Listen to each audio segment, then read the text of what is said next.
சப்த மாதர்களும் வரக்கூடிய தேவதையில 5வது தேவை. எப்ப வராகர் முன் அறிவிப்பு இல்லாம அந்த சிந்தாமணி கிரகத்துல நுழையிறாரோ அவருடைய பெண் வடிவமாக வந்த மூர்த்தி தான் வராகி தேவின்னு தேவி மகாத்மியத்துல குறிப்புகள் உண்டு.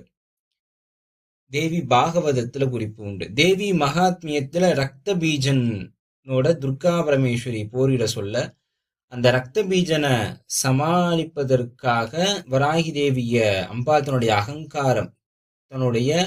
அகங்காரத்துல இருந்து வெளிப்பட்ட தேவதையாக தேவி மகாத்மியம் மார்க்கண்டேய புராணம் மார்க்கண்டேய மகரிஷி எழுதின தேவி மகாத்மியத்தினுடைய 700 ஸ்லோகங்கள் இருக்கக்கூடிய தேவி கவச்சம் முதல் அத்தியாயம் தேவி கவச்சத்துல கூடிய 50 ஸ்லோகங்கள்ல முதலாக அந்த 7 நவதுர்காக்கு அடுத்து சப்த மாதர்களும் எந்தெந்த வாகனத்துல அந்த தேவி வருவதாக குறிப்பிடுகிறார்.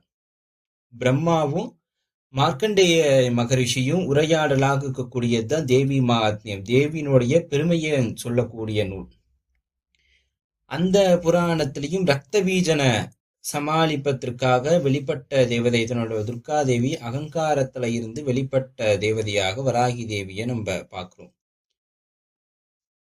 இதுவே லலிதாபத்தியானம் படி எல்லா தேவர்களும் அந்த சிதக்னி குண்டத்துல விழுந்து லலிதா பரமேஸ்வரியாக அம்பாள் வந்தக்கப்புறம் லலிதா பரமேஸ்வரியும் தன்னுடைய அகங்காரம் கொழுப்புழையிருந்து வந்த தேவதையாக இருக்கக்கூடியவள் தான் வராகி. இந்த அம்பாளுக்கு ரதம் தேர் உண்டு. அந்த தேருக்கு என்ன பெயர்னா கிரி சக்கரம்னு பெயர். இந்த அம்பாளுக்கு சிம்ம வாகனம் உண்டு. இப்ப நம்ம பார்க்கக்கூடிய ஓவியமும் அம்பாள் சிம்மத்துல வீற்றிருக்கக்கூடிய தேவதையா தான் பார்க்கிறோம். அந்த சிம்மத்துக்கு என்ன பெயர்னா வஜ்ரகோஷம்னு பேர்.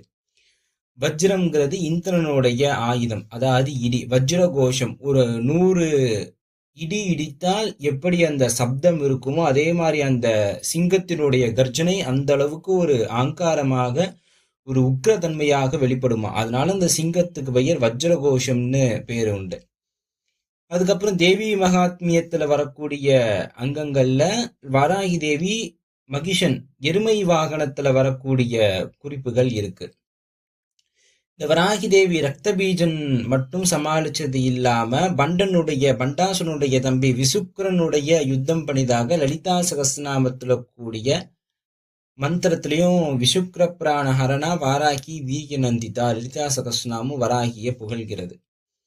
இந்த அம்பாளுக்கு வேறு என்ன பெயர்கள் உண்டுனா தண்டநாதா, வார்த்தாளி, தந்திரினி, வேதராய். வார்த்தாளிங்கிற ஒரு பெயர் என்னன்னா இந்த பண்டாசுரனுடைய லலிதா தேவி